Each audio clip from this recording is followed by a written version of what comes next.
Allô tout le monde, je m'appelle Jacques Blin, Moi, c'est Eric Dahl.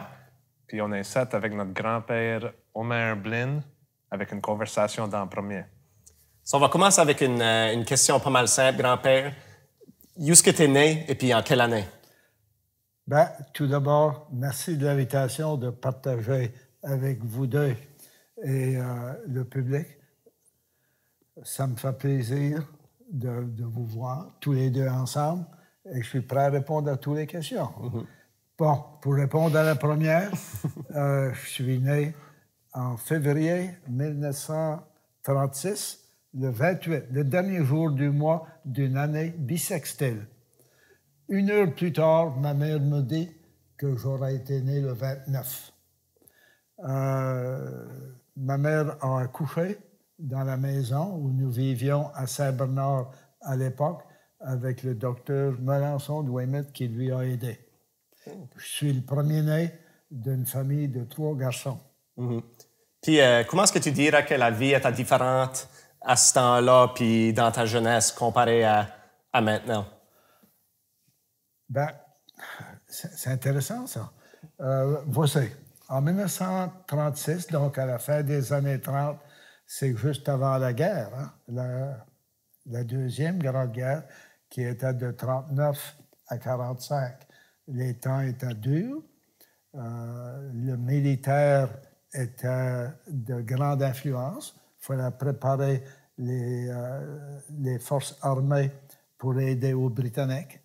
Les Américains, comme vous vous rappelez, n'étaient même pas en guerre avant 1943, si je me rappelle de la date. Nous étions dans un petit village de Lens-les-Béliveaux à cette époque-là, et c'était un village prospère. Mm-hmm. Lens-les-Béliveaux était le village prospère. Pourquoi, dirais-tu? Ben, à cause du port de mer. Il y avait une scierie, il y avait 2 constructions de bateaux. Un chantier naval, c'est ça? 2 chantiers navals qui construisaient des navires. Les 3 mâts venaient à l'occasion. Les 2 mâts venaient assez souvent chercher des médriers, chercher des planches, chercher du bois de chauffage, comme on dit, du bois feu. Et on exportait ça à Grand Manan, on exportait ça aux États-Unis et on exportait surtout aux Antilles. Donc, la vie était totalement différente qu'aujourd'hui. C'était le climat maritime et l'avant-guerre. Ça fait que, quand moi et Eric, on était jeunes, nos jobs d'été à la high school étaient pas mal différentes que les tiennes. Moi, j'ai travaillé à SO Metegan et Eric, je crois que tu sais... À Freshmart. Freshmart. Qu'est-ce que tu as tes jobs d'été quand tu étais teenager? Ben, lorsque j'étais jeune, comme je viens de vous dire, Lens-les-Béliveaux, c'était un port de mer.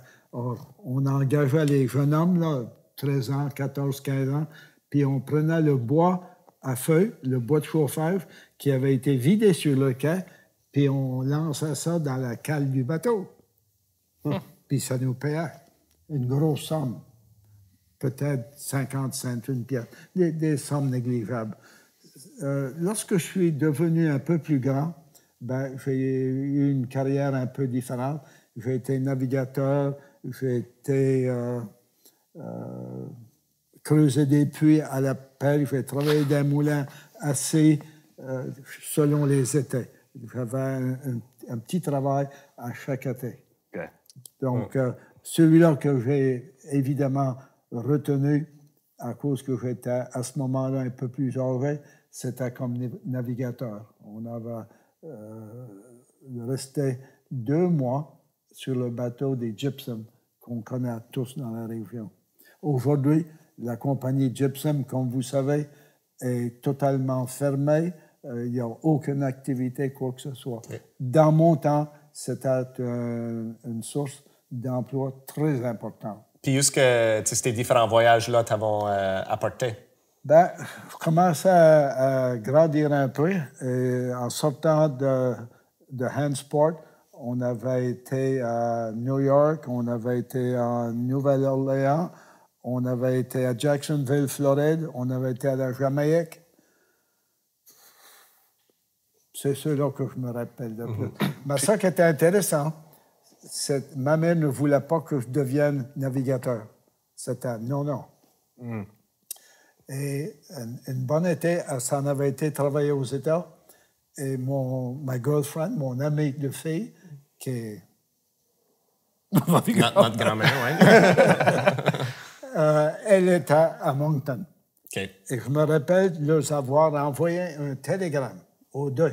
On ne téléphonait pas. Il n'y avait pas de téléphone. Envoyé un télégramme.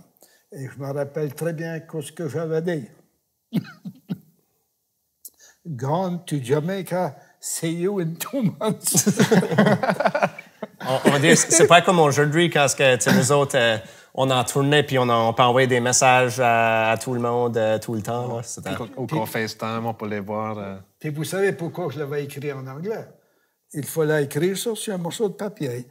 Il fallait se rendre à Weymouth, à la station du train, et lui prenait le code Morse, puis il envoyait un signal aux États, puis l'autre à Moncton. Puis tu payais selon le nombre de mots. Ça, tu le fais à court.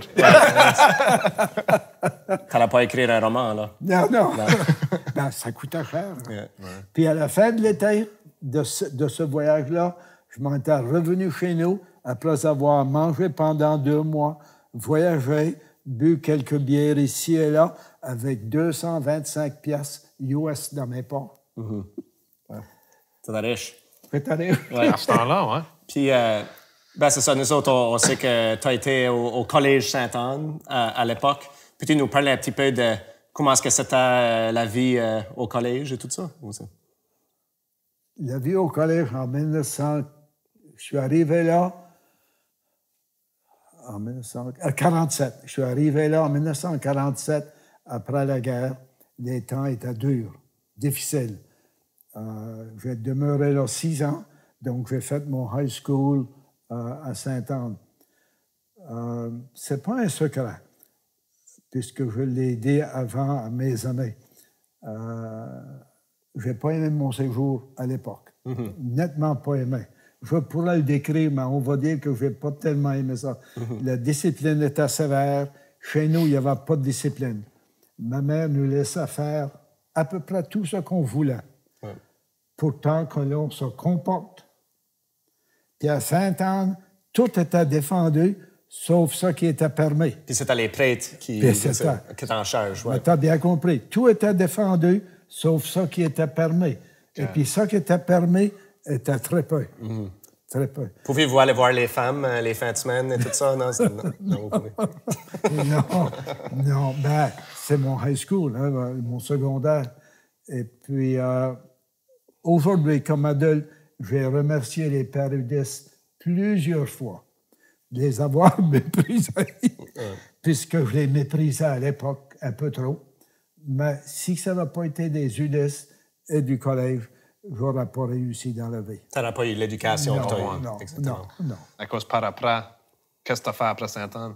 Ben, de là, après mon secondaire à Sainte-Anne, je me suis dirigé à Moncton pour 4 ans, au Collège Saint-Joseph de Moncton, et non pas le Collège Saint-Joseph de Memramcook. Il y avait 2... C'était la même institution, mais 2 campus. Alors, je suis arrivé là la première année que Moncton a commencé. Et j'ai donc fait 4 ans là, un bachelier en administration. Puis l'année suivante, je suis allé faire ma maîtrise à Québec. À l'Université Laval, n'est-ce pas? À l'Université Laval. Ouais. Intéressant. Puis mes expériences, Moncton, Québec, totalement à l'opposé de 6 ans d'internat à Sainte-Anne. Comment est-ce que tu as trouvé ça, en tant qu'Acadien de la baie, d'arriver à Moncton ou arriver à l'Université Laval, dans la grosse ville de Québec? Jour et nuit. On sortait de la campagne. On n'était pas tellement renseignés sur la vie des autres francophones vivant à l'extérieur de notre petite région. Il n'y avait pas de radio. Tout ça que vous connaissez aujourd'hui, oubliez-le, il n'y en avait pas. Et puis, je me rappelle, à la cafétéria, le premier soir, cafétéria, bien disposée, comme les Québécois savent faire à l'occasion. Puis il y avait une montagne de quelque chose, là.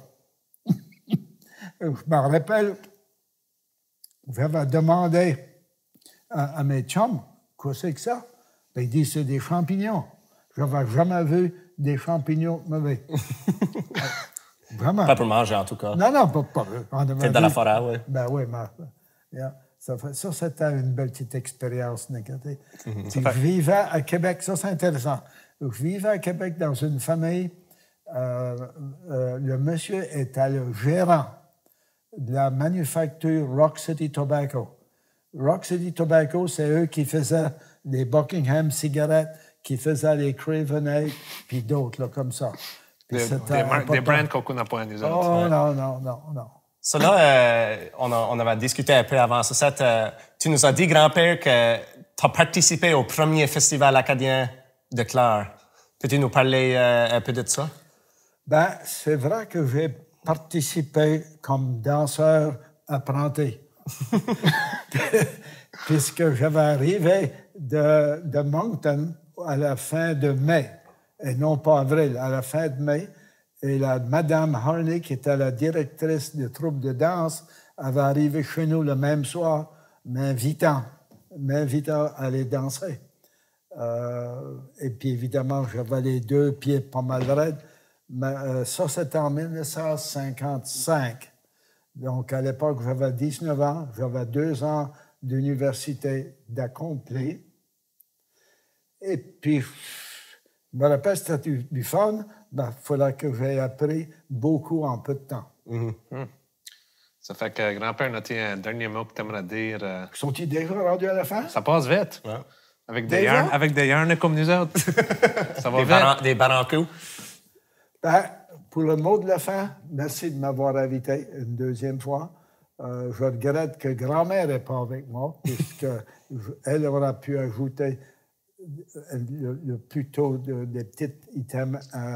Mais important de souligner qu'elle est encore en vie et que vous êtes encore en amour et tout. Il faut indiquer ça. Combien d'années ça fait que vous êtes marié, Esther? 62 ans. C'est long, hein? Avec ça, je vous remercie. Merci beaucoup.